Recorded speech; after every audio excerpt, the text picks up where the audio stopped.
겨울철 하면 빼놓을 수 없는 것이 바로 신선한 굴이죠. 그만큼 굴은 바다의 우유라고 불릴 만큼 영양이 풍부하고 맛 좋은 해산물인데요. 특히나 한국에서는 9월 중순부터 4월까지 제철인 굴은 가격이 저렴한 편이기에 푸짐하게 즐길 수 있습니다. 때문에 외국인들이 가장 부러워하는 것 중에 하나가 이런 굴 가격이기도 하죠. 실제로 외국인들은 세상 어딜 가도 한국처럼 굴을 쌓아놓고 먹는 나라는 없다고 말하며 한국의 굴 문화는 철갑상어를 잡아 캐비어를 바로 먹는 느낌이 들 정도라고 합니다.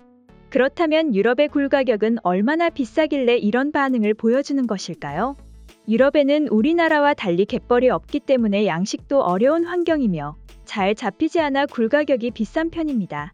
때문에 프랑스, 영국, 이탈리아 등 바다를 끼고 있어도 굴 가격은 높게 형성되어 있습니다.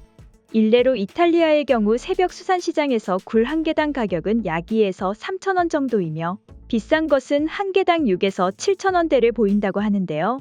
도매 가격임에도 굴 가격은 매우 비싸기 때문에 레스토랑에서는 더욱 비싸게 판매될 수밖에 없죠. 한국보다 최소 몇 배의 값을 더 주고 먹을 수 있는 음식이기 때문에 유럽에서는 고급 음식으로 취급하고 있습니다. 때문에 외국인들이 굴을 먹을 때는 고급 샴페인을 선물 받으면 안주로 굴을 먹을 정도라고 하는데요. 와인 한 잔에 굴 한두 개 정도면 최고의 안주로 손꼽힌다고 합니다. 그래서일까요? 외국인들이 가장 놀라는 한식 중에 하나가 굴국밥이라고 하는데요. 아껴 먹어도 모자랄 판인 굴을 국물에 수십 개씩 담가서 퍼먹는다는 사실이 도저히 믿을 수 없기 때문이죠. 그만큼 한국에서는 굴이 흔하다고 할 수 있습니다. 실제로 OECD 통계에 따른 2017년 굴 생산량에 따르면 인구 비례 생산량은 한국이 1위였죠.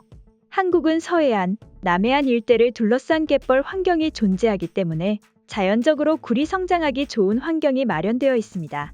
또한 단순히 굴 수액량도 높을 뿐더러 품질 역시 좋기 때문에 한국에서 굴을 맛본 외국인들은 이 정도 질의 굴은 이만큼 먹으려면 유럽에선 40만 원은 더 줘야 한다 라는 반응까지 보여줄 정도였죠. 그런데 최근 이러한 외국인들을 더욱 경악해 한 일이 나타났는데요.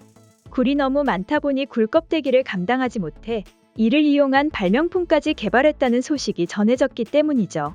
지난 12월 국가에서 인정한 신규 혁신 제품으로 지정된 굴 껍데기를 재활용한 투스블록이 그 정체인데요. 실제로 전국에서 가장 큰 굴 양식장을 지닌 남해안에선 굴이 가장 효자 품목이었지만 그만큼 골칫덩이로 자리 잡은 것이 수확하고 남은 굴 껍데기들이었습니다.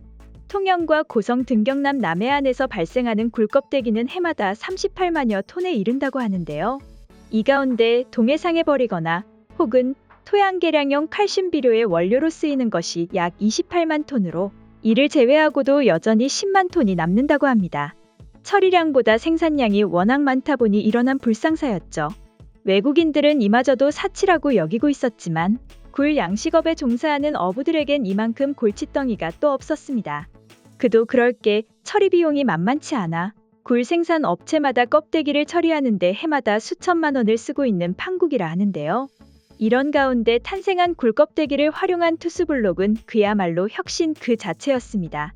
굴 껍데기 투스블록이란 굴 껍데기가 구멍이 많다는 특성을 이용해서 물이 아주 빠른 시간 내에 블록으로 빠져나갈 수 있도록 개발한 것인데요.